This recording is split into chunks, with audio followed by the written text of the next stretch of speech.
Hello दोस्तों, daily science series आपके लिए शाम 5 बजे देखने को मिल जा रहा है। तो यह जो वीडियो है यह दूसरा वीडियो है। इसके पहले एक वीडियो हुआ है, उसको आपने नहीं देखा तो जाकर देख लीजिए।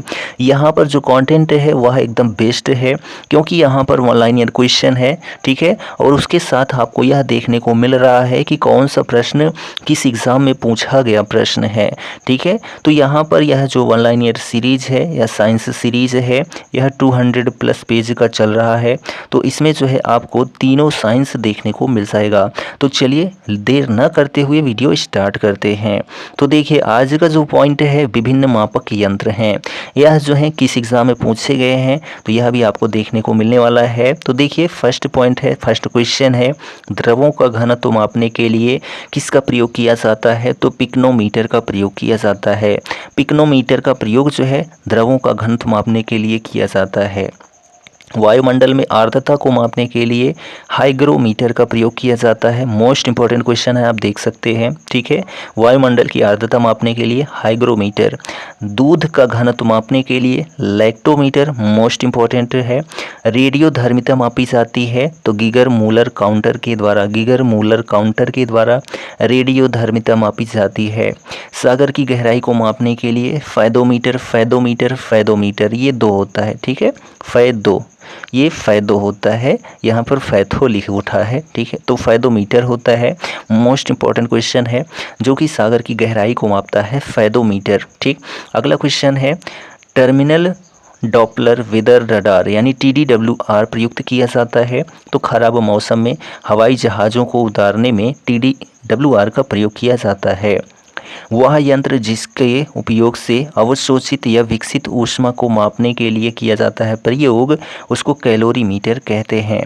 वर्षा को मापने के लिए जो है रेन गेज का प्रयोग किया जाता है, ठीक है। और हवा के बल और वेग को मापने के लिए एनीमोमीटर का प्रयोग। मोस्ट इंपॉर्टेंट क्वेश्चन है कि हवा के बल को यदि मापना है या उसके वेग को मापना है तो एनीमोमीटर का प्रयोग करना है, ठीक।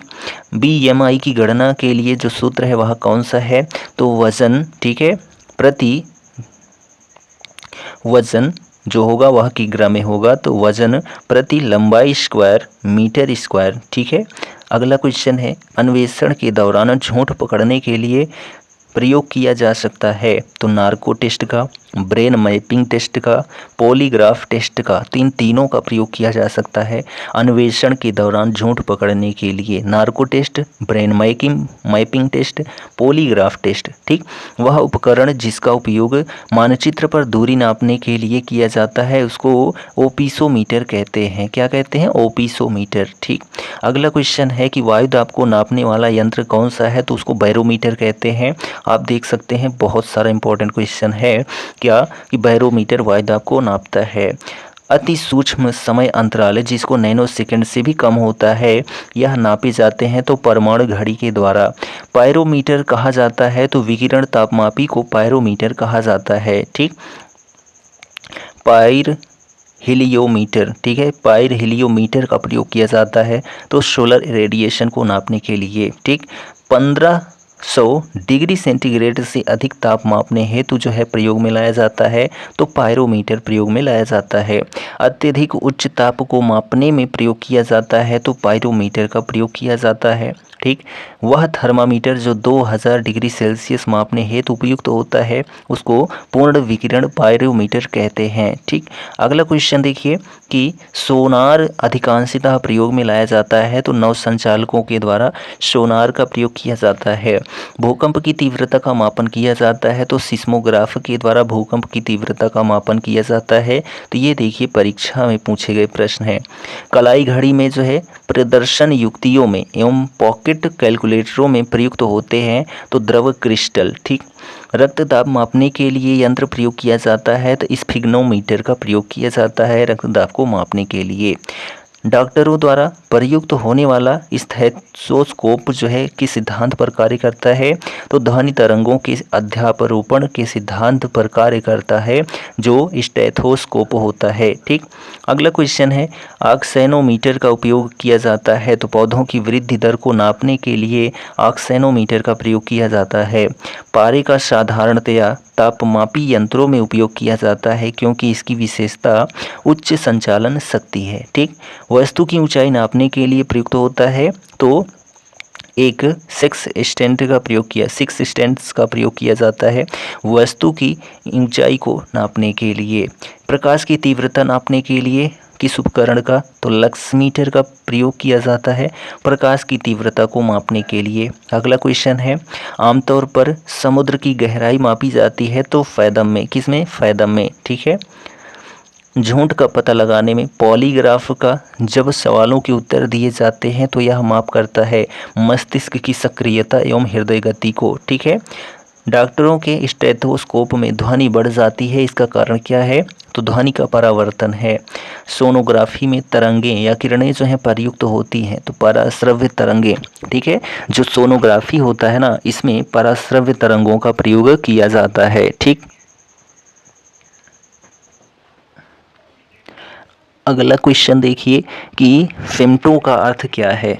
फेमटो का अर्थ क्या है? 10 की घात जो है 15। ठीक है। अगला क्वेश्चन है कि विंड वेन यंत्र निर्धारित करता है तो पवन की दिशा को। ठीक है। पानी के अंदर ध्वनिक संकेतों का पता लगाने के लिए उपयोग किया जाता है तो हाइड्रोफोन को। ठीक है। रोमर पैमाने के द्वारा निम्न मापा जा सकता है तो तापमान को मापा जाता है रोमर पैमाने के द्वारा। निम्न उपकरण का उपयोग विद्युत प्रवाह के मापन के लिए किया जाता है, चाहे वह दिष्ट धारा हो या फिर प्रत्यावर्ती धारा, तो उसका नाम अमीटर है। ठीक है। ये वह उपकरण कौन सा है जिसका उपयोग विद्युत सर्किट में दो बिंदुओं के बीच विद्युत विभवांतर के मापने के लिए किया जाता है तो उसको वोल्ट मीटर कहते हैं। ठीक है। शरीर के भीतर मुख्य रूप से हृदय या फेफड़ों में उत्पन्न होने वाली ध्वनिकों को सुनने के लिए किसका प्रयोग किया जाता है? तो स्टेथोस्कोप का प्रयोग किया जाता है फेफड़ों या फिर जो है हृदय की गतियों को, ध्वनियों को सुनने के लिए। ठीक। अगला क्वेश्चन है, एक निश्चित स्तर से ऊपर किसी विमान की ऊंचाई को नापने के लिए अल्टीमीटर का प्रयोग किया जाता है। एक पाइप में बहने वाले द्रव के प्रवाह की गति और दर को मापने के लिए जो है वेंचुरी मीटर का प्रयोग किया जाता है। भूकंप को पहचानने और उन्हें रिकॉर्ड करने के लिए सिस्मोग्राफ का प्रयोग किया जाता है। एक मौसम संबंधी उपकरण है जिसमें एक कीप यानी कि फनल के आकार का संग्राहक है जो एक मापने वाली ट्यूब से जुड़ा होता है तथा इसका उपयोग एक निश्चित समय में प्रति इकाई क्षेत्रफल में वर्षा के मापने के लिए किया जाता है तो उसको मानक वर्षा गेज कहते हैं। ठीक। निम्न उपकरण का उपयोग पनडुब्बियों में समुद्र स्तर की ऊपर की वस्तुओं को देखने के लिए किया जाता है तो उसका नाम पेरिस्कोप है यानी कि परिदर्शी है। मीटर जो वाहन की चाल मापता है उसको स्पीडोमीटर कहते हैं यानी कि पथमापी कहते हैं। सिक्सटेंट का उपयोग जो है किसमें किया जाता है? तो नौ संचालन में किया जाता है सिक्सटेंट उपकरण का प्रयोग। ठीक है। अगला क्वेश्चन है, एक उपकरण जिसका उपयोग यह परीक्षण के लिए किया जा सकता है कि कोई वस्तु आवेश प्रवाहित ले जा रही है या फिर नहीं, उसको इलेक्ट्रोस्कोप कहते हैं। ठीक। चलिए अगला क्वेश्चन देखिए कि सापेक्षिक आर्द्रता को मापा जाता है तो हाइग्रोमीटर की सहायता से। ठीक है। देखिए कितनी बार क्वेश्चन पूछा गया है। मानक स्रोत के संदर्भ में अज्ञात स्रोत द्वारा उत्पादित प्रकाश की तीव्रता को मापने के लिए उपकरण का प्रयोग किया जाता है तो फोटोमीटर। ठीक। वर्षा मापने के लिए हाइरोमीटर। ठीक है। हाइरोमीटर जो है वर्षा मापने का यंत्र होता है। यूडियोमीटर मापता है क्या? गैस का आयतन। ठीक है। ब्यूफोर्ट स्केल यानी कि पैमाना जो होता है किसको मापता है? तो हवा की गति को। स्पाइगोमेनोमीटर के निम्न स्पाइगमोमैनोमीटर निम्न के रक्त दाब को मापता है, तो धमनियों के रक्त दाब को मापता है जो स्पाइगमोमैनोमीटर होता है। सूर्य की फोटोग्राफी के लिए उपकरण का प्रयोग किया जाता है, तो स्पेक्ट्रोहेलियोग्राफ का प्रयोग किया जाता है सूर्य की फोटोग्राफी के लिए। रक्त दाब का पता लगाने से संबंधित संवेदीग्राही या रिसेप्टर क्या है, तो मेकानो रिसेप्टर है। ठीक, कम तापमान को मापने के यंत्र को क्या कहा जाता है, तो क्रायोमीटर कहा जाता है। क्या कहा जाता है? क्रायोमीटर। ठीक है, अगला क्वेश्चन है, किए गए काम को मापने के यंत्र को क्या कहते हैं, तो अर्गोमीटर कहते हैं। विकिरण के सभी प्रकारों जिनमें अल्फा, बीटा और गामा का पता लगाने और उनकी माप के लिए प्रयोग किया जाने वाला उपकरण है, तो गीगर काउंटर है। आकाश या फिर समुद्र की नीलिमा को मापने के लिए यंत्र प्रयोग किया जाता है, तो उसको साइनोमीटर कहते हैं, जिनसे आकाश या समुद्र की नीलिमा को मापा जाता है, साइनोमीटर। समय को मापने के यंत्र को जो है क्रानोमीटर कहते हैं, क्रोनोमीटर कहते हैं समय को मापने के यंत्र को।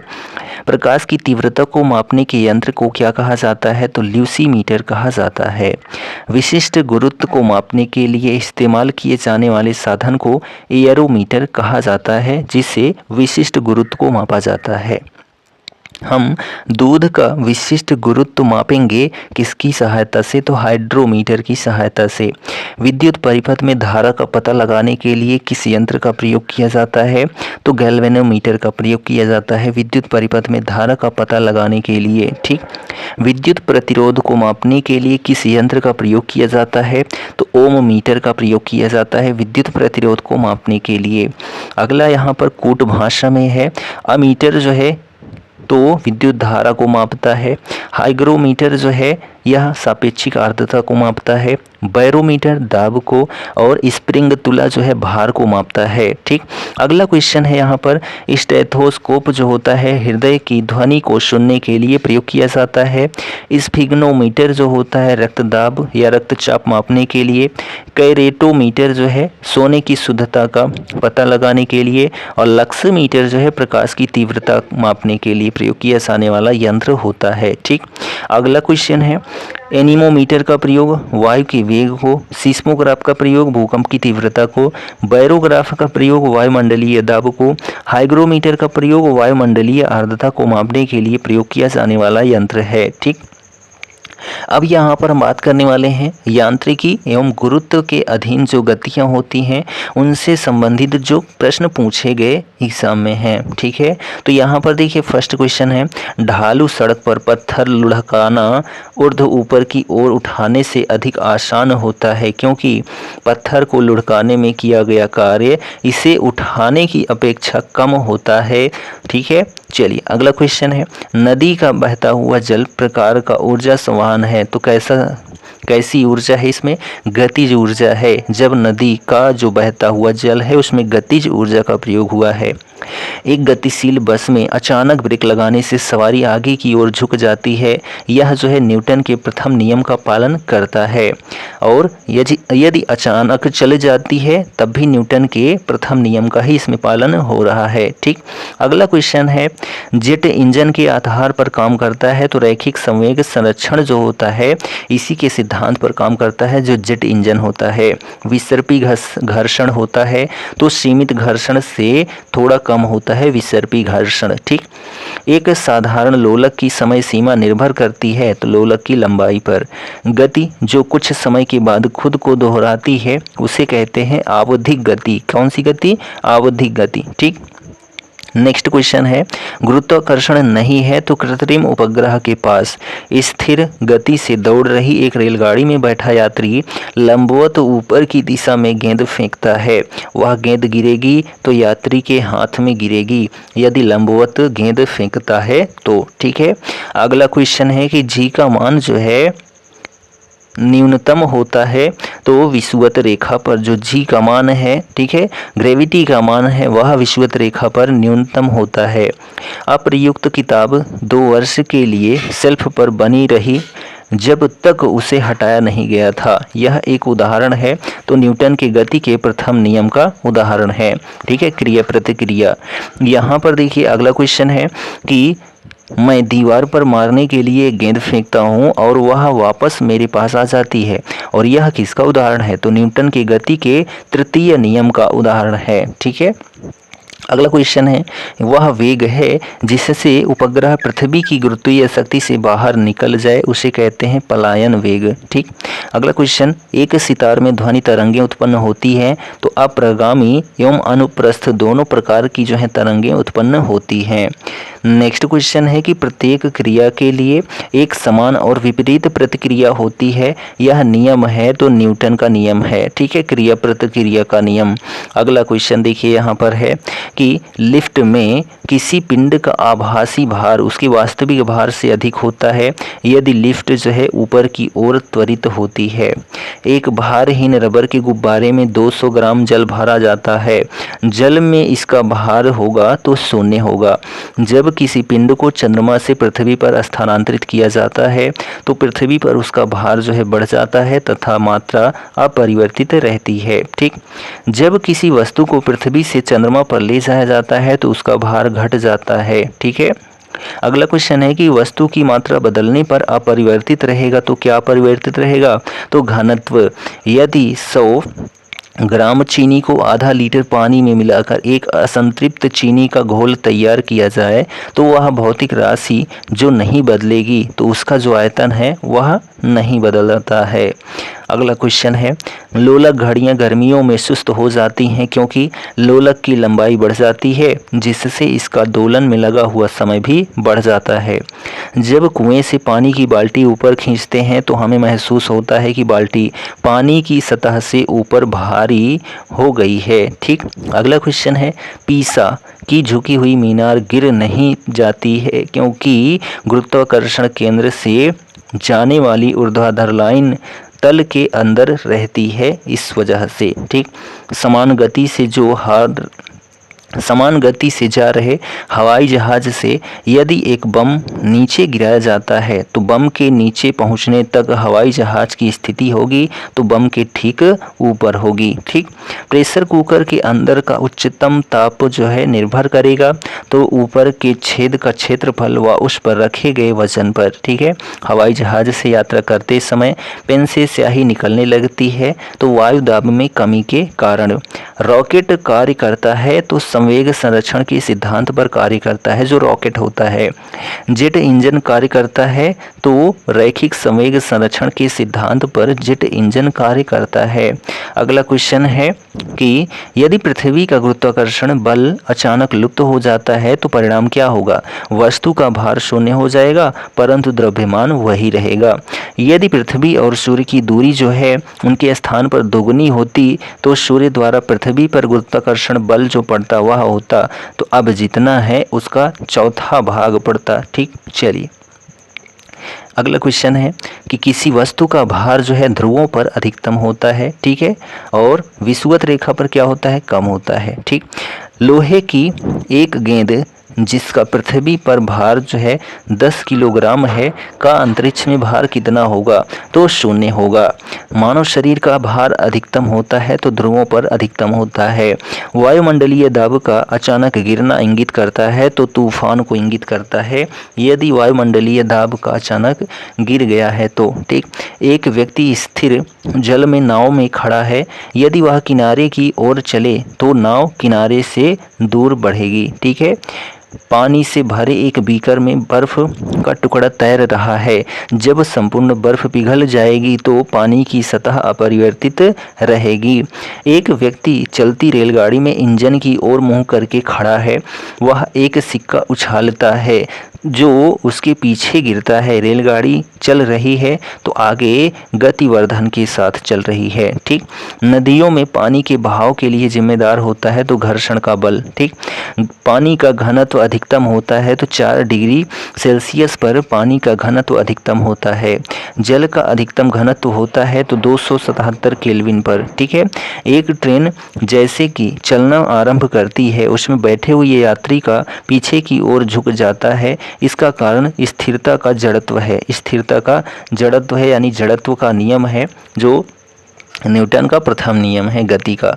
अगला क्वेश्चन है कि वायु शक्ति यानी कि विंड पावर में ऊर्जा का वह रूप जो ऊर्जा में विद्युत ऊर्जा में परिवर्तित होता है उसको गतिज ऊर्जा कहते हैं। समुद्र में प्लवन करते हुए आइसबर्ग का समुद्र की सतह से ऊपर होता है तो 1/9 भाग। अंतरिक्ष यात्री निर्वात में सीधे खड़े नहीं रह सकते हैं क्योंकि गुरुत्वाकर्षण नहीं होता है। जब एक चलायमान वस्तु का वेग 2 गुना हो जाता है तो उसकी गतिज ऊर्जा जो है कैसी होगी तो 4 गुना हो जाएगी।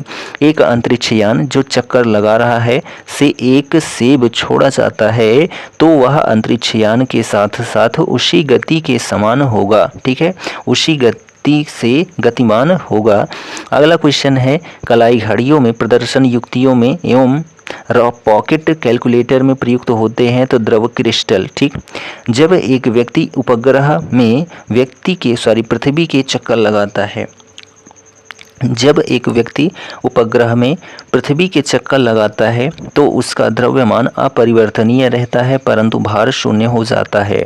अपनी कक्षा में एक उपग्रह बराबर पृथ्वी के चक्कर लगाता रहता है, वह ऐसा करता है तो अभिकेंद्रित बल के कारण करता है। एक वस्तु उस समय स्थित संतुलन में होती है जब वह एक समान वेग से चलती रहती है। अगला क्वेश्चन है कि गैल्वेनोमीटर को किससे जोड़कर वोल्ट मीटर में परिवर्तित किया जा सकता है तो श्रेणी में उच्च प्रतिरोध जोड़कर गैल्वेनोमीटर को वोल्ट मीटर में परिवर्तित किया जा सकता है। नेक्स्ट क्वेश्चन है किसी पदार्थ के कार्यफलन को, ठीक है, किसी पदार्थ के कार्यफलन को उस पदार्थ की सतह से एक मुक्त इलेक्ट्रॉन को दूर करने के लिए लगने वाले आवश्यक काम की न्यूनतम राशि के रूप में परिभाषित किया जाता है, ठीक। अगला क्वेश्चन है कि किसी प्रणाली में लगाए गए बाहरी बल द्वारा उस प्रणाली को या एक प्रणाली के द्वारा किए गए ऊर्जा के यांत्रिक हस्तांतरण को जो है काम कहते हैं। किए गए कार्य की दर जो है किस में मापी जाती है तो शक्ति में मापी जाती है। गिरते हुए नारियल, तेज रफ्तार कार, लुढ़कते पत्थर और उड़ते विमानों से जो ऊर्जा होती है उसमें गतिज ऊर्जा होती है। यांत्रिक ऊर्जा, स्थितिज ऊर्जा और जो है गतिज ऊर्जा होती है, यानी 3 ऊर्जाएं हैं। अगला है किसी पिंड की गतिज और स्थितिज ऊर्जाएं उसकी यांत्रिक ऊर्जा की घटक होती हैं। गुरुत्वीय स्थितिज ऊर्जा का उदाहरण है तो बांध के पीछे स्थित जो पानी होता है वह गुरुत्वीय स्थितिज ऊर्जा का बांध होता है, ठीक। अगला क्वेश्चन है जल विद्युत शक्ति केंद्र यानी कि हाइड्रो इलेक्ट्रिक पावर स्टेशन टरबाइनों पर पड़ने वाली और शाफ्ट को घुमाने वाली जल की शक्ति का इस्तेमाल करके विद्युत उत्पन्न करते हैं। टरबाइन के शाफ्ट को घुमाने से पानी की स्थितिज ऊर्जा को जो है क्या हो जाता है गतिज ऊर्जा में परिवर्तित हो जाती है, ठीक। अगला क्वेश्चन है निम्न ऊर्जा रूपांतरण है जो प्रकाश संश्लेषण नामक प्रक्रिया में होता है तो प्रकाश ऊर्जा से रासायनिक ऊर्जा, ठीक। पवन चक्की यानी कि टरबाइन जो होता है ऊर्जा को यांत्रिक शक्ति में परिवर्तित करता है तो गतिज ऊर्जा को यांत्रिक शक्ति में परिवर्तित करता है जो टरबाइन या पवन चक्की होता है। गतिज ऊर्जा निर्भर करती है तो गतिशील पिंड के वेग तथा द्रव्यमान पर निर्भर करती है गतिज ऊर्जा। जल विद्युत उत्पादन के लिए मुख्य रूप से निम्न वैज्ञानिक सिद्धांत जिम्मेदार होते हैं तो गुरुत्वीय स्थितिज ऊर्जा का विद्युत ऊर्जा में रूपांतरण, ठीक। किसी वस्तु के जड़त्व को उसके द्वारा मापा जाता है तो किसी वस्तु के जड़त्व को द्रव्यमान के द्वारा मापा जाता है। अत्यधिक द्रव्यमान वाले पिंड में उच्च जड़त्व होता है। कोई वस्तु अपनी विरामावस्था या गतिमान अवस्था में होने वाले परिवर्तन का विरोध करती है, उनकी यह स्वाभाविक प्रवृत्ति कहलाती है तो जड़त्व कहलाती है। 1687 ईस्वी में प्रकाशित फिलॉसफी नेचुरलिस प्रिंसिपिया मैथमेटिका, जिसे प्रिंसिपिया के नाम से भी जाना जाता है, किस वैज्ञानिक की महान कृति है तो आइजैक न्यूटन की जो है महान कृति है प्रिंसिपिया, ठीक है, जो 1687 में प्रकाशित हुई थी। न्यूटन का नियम बल की परिमाणकता परिभाषा देता है तो गति का जो दूसरा नियम है, न्यूटन का निम्न नियम बल की परिमाणात्मकता का परिभाषा देता है तो गति का दूसरा नियम, जड़त्व यानी कि जड़ता है तो वर्तमान स्थिति में होने वाले परिवर्तन का प्रतिरोध करने की जो प्रवृत्ति होती है उसी को जड़त्व या जड़ता कहते हैं। अगला क्वेश्चन है, जब तक किसी वस्तु पर बाहरी बल न लगे तब तक स्थिर वस्तु विरामावस्था में ही रहती है, या फिर यदि वह गतिशील है तो निश्चित गति से एक सरल रेखा में गतिशील रहती है, यह जड़त्व का नियम कहता है। ठीक है, आइजैक न्यूटन ने गति के कितने नियमों का सूत्रीकरण किया था?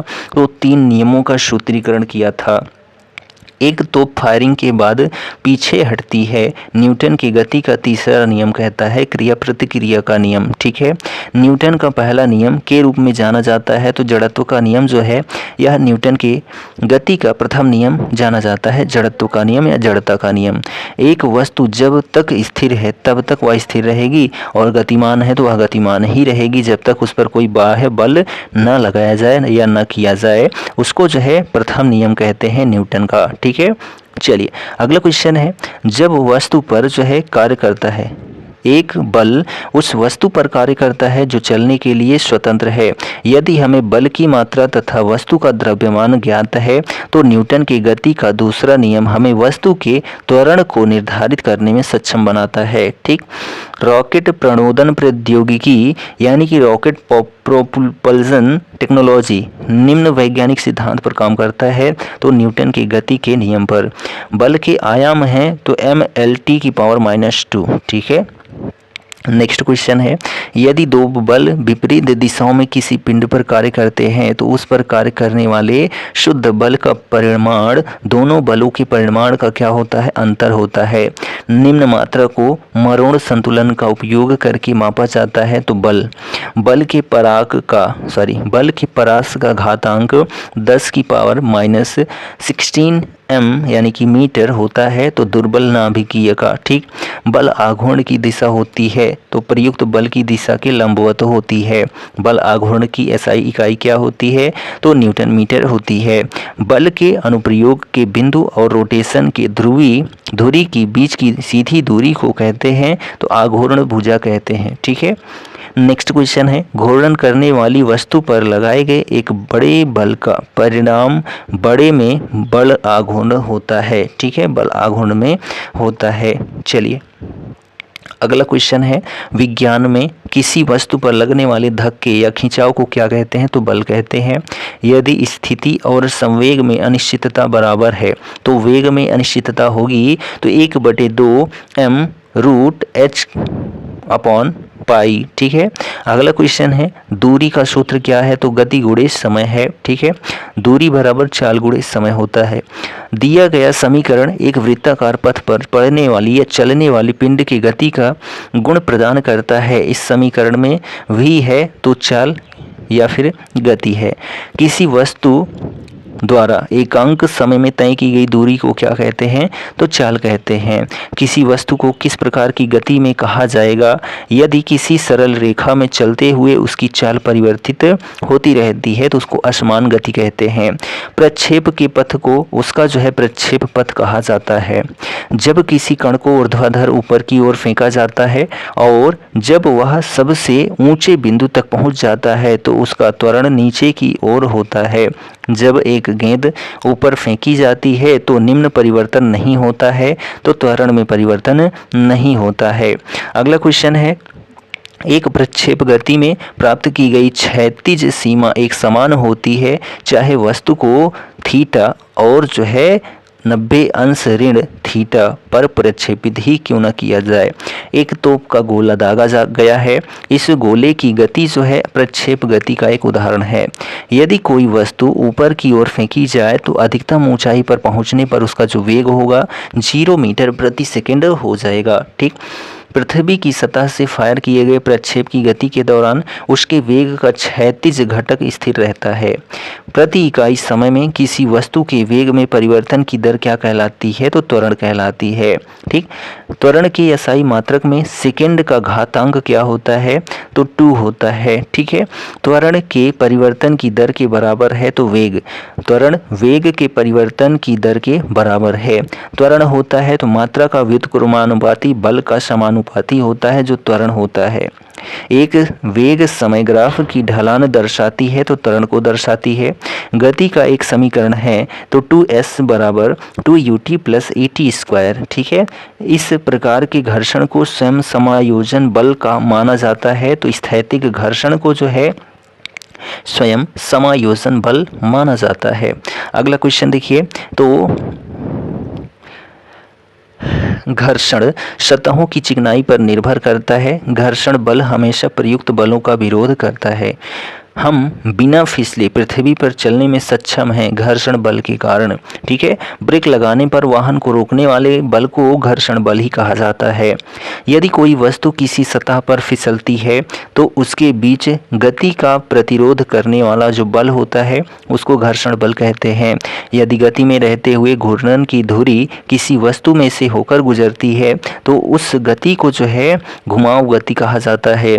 घूर्णन गति के 2 प्रकार हैं, एक स्पिन और एक कक्षीय। ठीक है, यदि कोई वस्तु विशुद्ध रूप से घूमने वाली गति में चलती है तो उसका प्रत्येक घटक कण एक वृत्त में चलता है जिसका केंद्र एक रेखा पर स्थित होता है जिसे घूर्णन की धुरी कहते हैं। ठीक, अगला क्वेश्चन है, एक घूर्णन वस्तु पर हर बिंदु पर एक समान होता है उसको कोणीय वेग कहते हैं। जब नेट टॉर्क शून्य है तब जो है कोणीय संवेग स्थिर हो जाएगा। जड़ता, ठीक है, जड़त्वाघूर्ण टॉर्क ऐंठन और कोणीय त्वरण के बीच जो है सही संबंध क्या है? तो कोणीय त्वरण बराबर टॉर्क या ऐंठन अपॉन जड़त्व आघूर्ण। ठीक है, अगला क्वेश्चन है, सरल आवर्त गति करने वाले m द्रव्यमान के कण और आवर्तकाल t के बीच उचित संबंध क्या है? तो t बराबर 2 pi root m upon k। ठीक है, अगला क्वेश्चन है, यदि कोई वस्तु एक वृत्तीय मार्ग में चल रही है तो उसकी औसत गति क्या होगी? यदि वह 1 सेकंड में एक चक्कर पूरा करती है तो उसकी जो गति होगी वह 0 होगी। अपकेंद्रीय बल द्वारा शून्य कार्य किया जाता है। अभिकेंद्रीय त्वरण और स्पर्श रेखा त्वरण के बीच जो कोण होता है उसको 90 डिग्री कहते हैं। सरल आवर्त गति करने वाले किसी कण की स्थितिज ऊर्जा जो होती है वह u बराबर 0.5 के x स्क्वायर होती है। ठीक, अगला क्वेश्चन देखिए, तो सरल लोलक का आवर्तकाल जो है क्या होता है? तो सरल लोलक का आवर्तकाल जो होता है 2r होता है, जहाँ L जो होता है, ठीक है, लोलक की लंबाई और g गुरुत्वीय त्वरण होता है। निम्न विशेषता समान वृत्तीय गति के लिए सही नहीं है तो दूरी सदैव विस्थापन के बराबर होती, यह सही नहीं है। लोलक द्वारा एक दोलन पूरा करने में लिए गए समय को आवर्तकाल कहा जाता है। किसी सरल लोलक की गति जो है आवर्ती गति का उदाहरण होता है। एक दोलक या पेंडुलम की चंद्रमा पर समय अवधि उसकी पृथ्वी पर समय अवधि के जो है बढ़ेगी। ठीक है, क्या होगी? बढ़ेगी। अगला क्वेश्चन है, किसी साधारण पेंडुलम में एक छोटी धातु की गेंद या पत्थर का टुकड़ा एक धागे द्वारा दृढ़ स्टैंड से लटका हुआ होता है। धातु की गेंद या पत्थर के टुकड़े को पेंडुलम का क्या कहा जाएगा? तो बॉब कहा जाएगा। एक्शन एट द डिस्टेंस बल है तो गुरुत्वाकर्षण का बल है, जिससे पृथ्वी सब वस्तुओं को अपनी ओर खींचती है, उस बल का नाम गुरुत्वाकर्षण है। गुरुत्वाकर्षण का नियम लागू होता है तो किन्हीं 2 वस्तुओं के जोड़ी में लागू होता है गुरुत्वाकर्षण का जो नियम है। न्यूटन के गुरुत्वाकर्षण के नियम के अनुसार 2 वस्तुओं के बीच का बल होता है तो उनकी द्रव्यमान के गुणज के समानुपातिक होता है। ठीक, चलिए अगला क्वेश्चन देखिए, यहाँ पर है कि सबसे पहले g यानी कि गुरुत्वाकर्षण स्थिरांक का मूल्य निर्धारित किया गया था किसके द्वारा? तो लॉर्ड कैवेंडिश के द्वारा। गुरुत्वाकर्षण के संदर्भ में g का जी को कहा जाता है तो गुरुत्वीय स्थिरांक कहा जाता है। यदि दो वस्तुओं के बीच की दूरी 3 गुना बढ़ जाती है तो उनके बीच आकर्षण का गुरुत्वाकर्षण बल जो है मूल का 1/9 हो जाता है। एक लोहे की गेंद तथा समान त्रिज्या की एक लकड़ी की गेंद को निर्वात में ऊंचाई h से छोड़ा जाता है, ठीक है, या छोड़ा गया है। भूमि पर पहुंचने के लिए उन दोनों के द्वारा लिए गए समान जो होंगे वह ठीक बराबर में पहुंचेंगे। यदि पृथ्वी के घूर्णन की गति बढ़ जाती है तो शरीर का वजन घट जाएगा।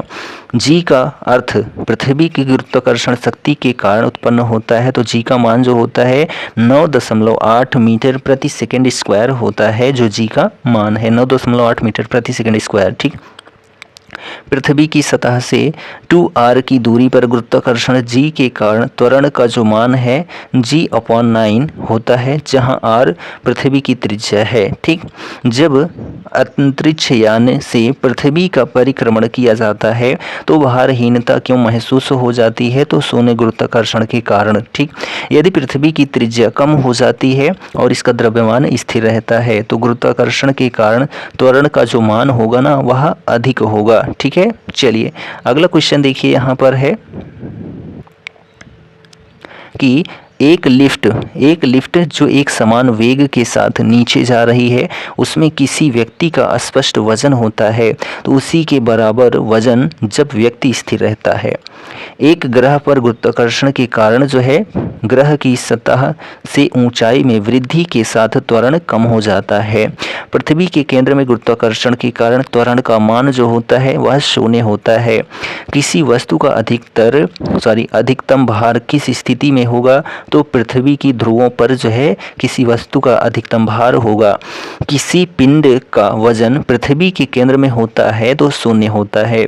यदि किसी वस्तु को ऊंचाई से नीचे गिराया जाए और वहां हवा का प्रतिरोध न हो तो उसकी गति जो है वह बढ़ जाएगी।